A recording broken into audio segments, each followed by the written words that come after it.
नमस्कार जय जगन्नाथ आपण मान को मो यूट्यूब चैनल को बहुत बहुत स्वागत जनाऊँगी। आशा करें आपण मैंने भल थे मुझे भल रही। तो बहुत दिन है किसी ब्लॉग देना तेणु भाविली आज गोटे रेसिपी आपण सहित शेयर करदेवी। आज देखाइबी सिंपल गोटे माछर रेसिपी कंचा आंब दिया कौ माछ तरकारी। से माछ आसला भल भाव में धोईकी लुण हलदी गुलैकी रखीदे तापाई आलू आंब को काटिकी पानी में बतुरेकी रखीदे आ गोटे पेस्ट बाटी नहीं सोरिष आउ रसुण आ कि भी दिहनी चिकन करके बाटी नहीं। तेल गरम करके माछ सबको भाजी नवा। ए माछ बहुत फुटुला तेणु भाजी सारापर मुझे देखुचे सब माछ भजा आमर रेडी हो जाइए।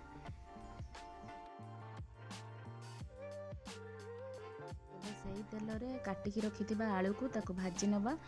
आलू को पूरा सिझेवा जाए भाजबानी केवल टिके कलर आसला जाए भाजी नवा आ काढ़ी रखिदवा।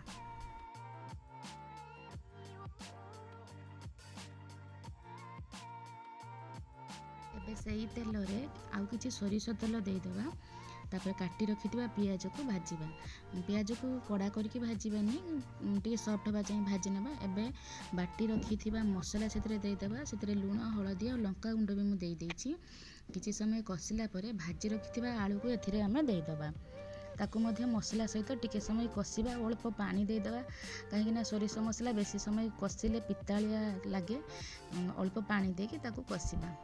ए ढाकुणी देदेबा। ढाकुणी दबा जो आलू टी अल्प सिझीला ढाकुणी दबा द्वारा आउ सिझीज। आबे अल्प पानी एथिरे देदेबा। कंचा लंका 4 ରୁ 5 टी देदेबा।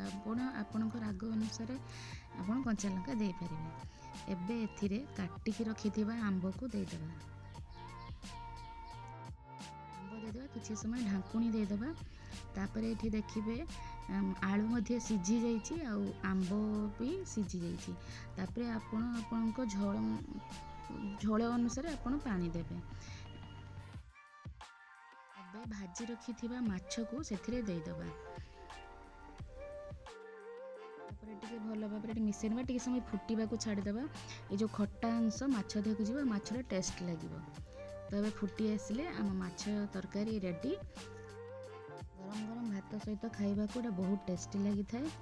तो भल लगे लाइक कमेंट और शेयर करदे। चैनल नुआ थे चैनल टी को सब्सक्राइब करदे।